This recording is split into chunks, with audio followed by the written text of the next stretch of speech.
Hey everyone, last video में हमने atomic number and mass number तक कंप्लीट कर लिया था। एटॉमिक नंबर और मास नंबर हमें पता चल गया था क्या होते हैं। अब हम आइसोबार्स और आइसोटोप पढ़ने जा रहे हैं, ठीक। लेकिन उससे पहले हम एक बार एटॉमिक नंबर और मास नंबर को एक बार फिर से पढ़ लेंगे। देखिए, आपके पास एक एटम है, उस एटम में एक न्यूक्लियस है। न्यूक्लियस के अराउंड क्या है? न्यूक्लियस के अराउंड बहुत सारी शेल्स हैं। इन शेल्स में इलेक्ट्रॉन्स हैं और न्यूक्लियस के अंदर क्या है? प्रोटॉन्स हैं। तो किसी भी एटम में जितने इलेक्ट्रॉन्स होते हैं उतने ही नंबर ऑफ प्रोटॉन्स होते हैं। जितने नंबर ऑफ इलेक्ट्रॉन्स उतने नंबर ऑफ प्रोटॉन्स। और जितने नंबर ऑफ प्रोटॉन्स होते हैं और जितने नंबर ऑफ इलेक्ट्रॉन्स होते हैं दोनों इक्वल होते हैं। और ये दोनों किसके इक्वल होते हैं? ये दोनों एटॉमिक नंबर के इक्वल होते हैं। मतलब इन दोनों को अलग अलग एटॉमिक नंबर कहा जाता है। प्लस करके नहीं, अलग अलग एटॉमिक नंबर कहा जाता है। और एटॉमिक नंबर जो है वो किससे डिनोट होता है? एटॉमिक नंबर जो है वो जेड से डिनोट होता है, ए से डिनोट नहीं होता है, जेड से डिनोट होता है, ठीक। ये हो गया number of protons in the nucleus of an atom. किसी एटम के न्यूक्लियस में कितने प्रोटॉन्स हैं या किसी एटम के अंदर कितने इलेक्ट्रॉन्स हैं, किसी न्यूट्रल एटम के अंदर। तो वो क्या हो गया? उसको ही हम लोग उसको हम क्या कहते हैं? उसको हम एटॉमिक नंबर कहते हैं। और टाइम एटॉमिक नंबर को हम जेड से रिप्रेजेंट करते हैं। मास नंबर हमारा क्या है? मास नंबर क्या है? Number of protons plus number of neutrons. किसी भी एटम में कितने नंबर ऑफ प्रोटॉन्स होंगे, जैसे मान लीजिए हमारा न्यूक्लियस है, न्यूक्लियस के अंदर जितने प्रोटॉन्स होंगे और इस एटम पे जितने नंबर ऑफ न्यूट्रॉन्स होंगे। न्यूट्रॉन्स मतलब जो होता है कि अभी मैं आगे आपको पढ़ाऊँगा तो अच्छे से पढ़ाऊँगा, इसलिए अभी आप इसको रहने दीजिए। आप चाहें तो गूगल पर सर्च करके पढ़ सकते हैं, लेकिन मेरा एक अलग से वीडियो आएगा न्यूट्रॉन्स के बारे में अच्छे से बताने में, क्योंकि बहुत सारे लोग उससे कन्फ्यूज होते हैं कि क्या है, ठीक। तो number of protons plus number of neutrons, इसको ही हम लोग क्या कहते हैं? इसको हम लोग कहते हैं मास नंबर। मास नंबर जो है वो एम से रिप्रेजेंट नहीं होता है, ये ए से रिप्रेजेंट होता है, ठीक। ए से रिप्रेजेंट होता है, ए से। तो एटॉमिक नंबर जेड से और मास नंबर ए से, ठीक। अब इसको लिखा कैसे जाता है? जो हमारा एलिमेंट है, कोई भी एलिमेंट जो है उसको हम लोग सिंबल एक्स देते हैं, एक्स सिंबल देते हैं उस एलिमेंट को, चाहे वो कार्बन हो, नाइट्रोजन हो, सोडियम हो, हाँ, चाहे वो कुछ कोई भी हो, उसको हम लोग एक्स सिंबल देते हैं। और जो हमारा मास नंबर है उसको हम लोग कहते हैं, उसको हम लोग ए सिंबल देते हैं। जो हमारा एटॉमिक नंबर उसको हम लोग जेड सिंबल देते हैं, ठीक है। ये आपको याद रखना होगा।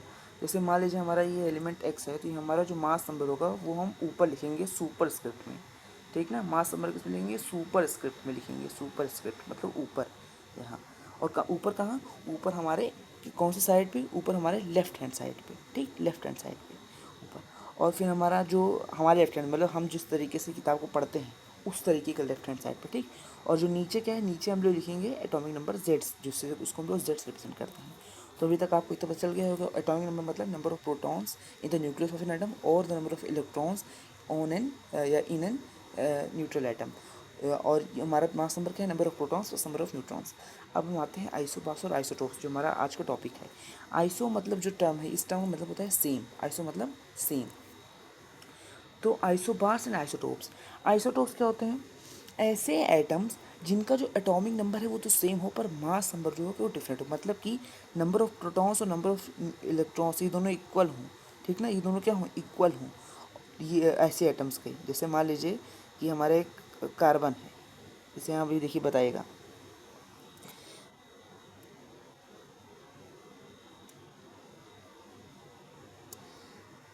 ये हमारे पास एग्जांपल है, देखिए।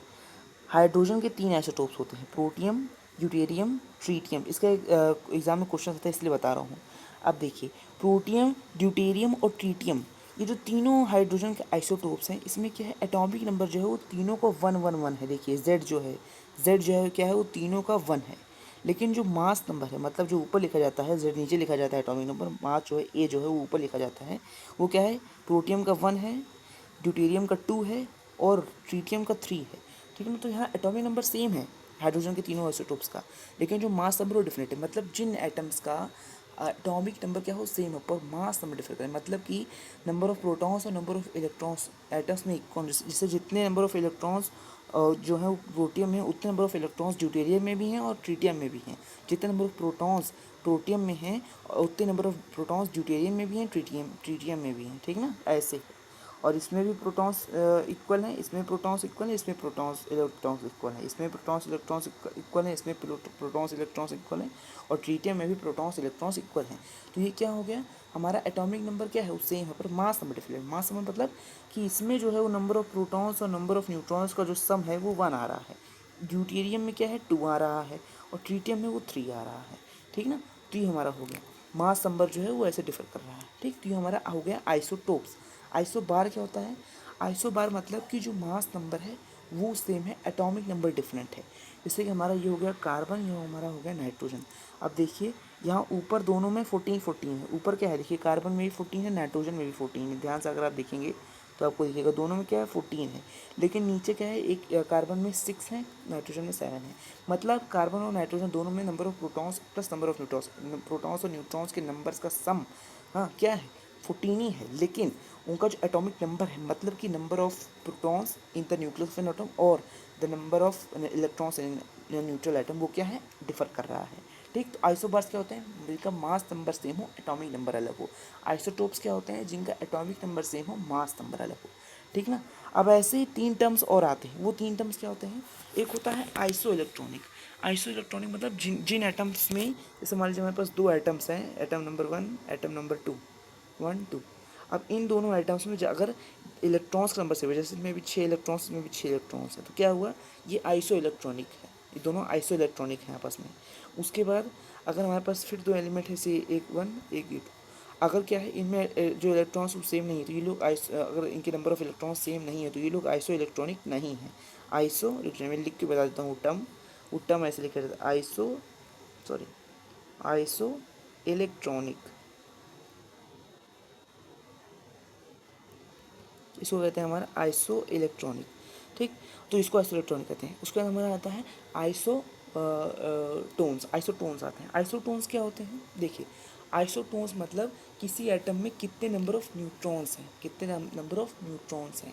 जैसे कि जैसे मान लीजिए अगर 2 एटम्स में सेम नंबर ऑफ न्यूट्रॉन्स हैं, उनको हम आइसोटोन्स कहते हैं। जैसे हमारे पास एक एटम ये है, एक एटम ये है, तो अगर इनमें नंबर ऑफ न्यूट्रॉन्स क्या हो, सेम हो, नंबर ऑफ न्यूट्रॉन्स क्या हो, सेम हो, नंबर ऑफ न्यूट्रॉन्स सेम हो, तो वो क्या हो गए, तो ये दोनों हमारे हो जाते हैं आइसोटोन, आइसोटोन हो जाते हैं। ठीक, फिर हमारा हो जाएगा आइसोडायफर्स, मतलब जिसमें जो नंबर ऑफ न्यूट्रॉन्स होंगे और जो नंबर ऑफ प्रोटॉन्स होंगे उनका डिफरेंस क्या होता है, उनका डिफरेंस होता है आइसोडायफर्स। और जो आइसोडायफर्स होता है वो मास नंबर का एकदम उल्टा हम कह सकते हैं। ठीक है, उसको हम एकदम उल्टा कह सकते हैं, क्योंकि मास नंबर में क्या होता है, प्रोटॉन्स और न्यूट्रॉन्स का सम होता है। लेकिन आइसोडायफर्स में क्या होता है, न्यूट्रॉन्स में से प्रोटॉन्स को माइनस करा जाता है। ठीक, उसके बाद हमारे आते हैं लास्टली, एक इंपॉर्टेंट पैराग्राफ्स को पढ़ लेते हैं। Lastly important point to mention regarding isotopes is that chemical properties of atoms are controlled by the number of electrons which are determined by the number of protons in the nucleus. Number of neutrons present in the nucleus have very little effect on the chemical properties of an element. Therefore, all the isotopes of a given element show same chemical behavior. अब isotopes हमारे क्या होते हैं, isotopes मतलब अभी मैंने आपको बताया था, एटॉमिक नंबर सेम हो, मास नंबर डिफरेंट हो। तो मास नंबर हमारा क्या होता है, न्यूट्रॉन से इफेक्ट होता है ना। देखिए एटॉमिक नंबर जो होगा वो मास नंबर दोनों इक्वल है, atomic number mass number equal, तब तक इक्वल है, कब तक, जब तक न्यूट्रॉन्स का प्लस ना हो जाए। जब तक न्यूट्रॉन्स का प्लस ना हो तब तक दोनों इक्वल ही हैं। ठीक ना। तो वही वही यहाँ बात हो रही है कि जो हमारा क्या बोलते हैं वो इलेक्ट्रॉन होता है, उसका बहुत मेन रोल होता है केमिकल प्रॉपर्टी शो करने के लिए, केमिकल एक्टिविटी शो करने के लिए, केमिकल रिएक्शंस करवाने के लिए इलेक्ट्रॉन्स का बहुत इंपॉर्टेंट रोल होता है। तो इसीलिए अगर डिफरेंट डिफरेंट क्या बोलते हैं मास नंबर है पर एटॉमिक नंबर सेम है, एटॉमिक नंबर मतलब जो नंबर ऑफ इलेक्ट्रॉन्स वो तीनों में सेम है। ठीक ना, वो तो तीनों में सेम है पर मास नंबर डिफरेंट है।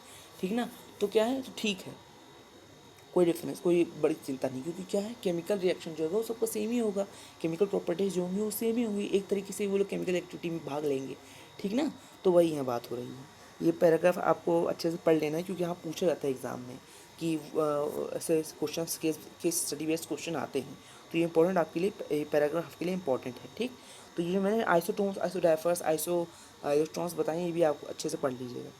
ठीक, तो आज की वीडियो में इतना ही। नेक्स्ट वीडियो में हम आगे और भी टॉपिक्स के ऊपर बात करेंगे। ज़्यादातर हमारा जो आगे टॉपिक्स आएंगे वो एटॉमिक मॉडल्स के ऊपर ही होंगे, जैसे रदरफोर्ड मॉडल का ड्रॉबैक्स क्या थे, फिर Niels Bohr model of atom, electromagnetic radiation, और वैसे बहुत सारी चीज़ें आएंगी, तो उसको हम नेक्स्ट वीडियोज़ में कवर करेंगे। Thank you.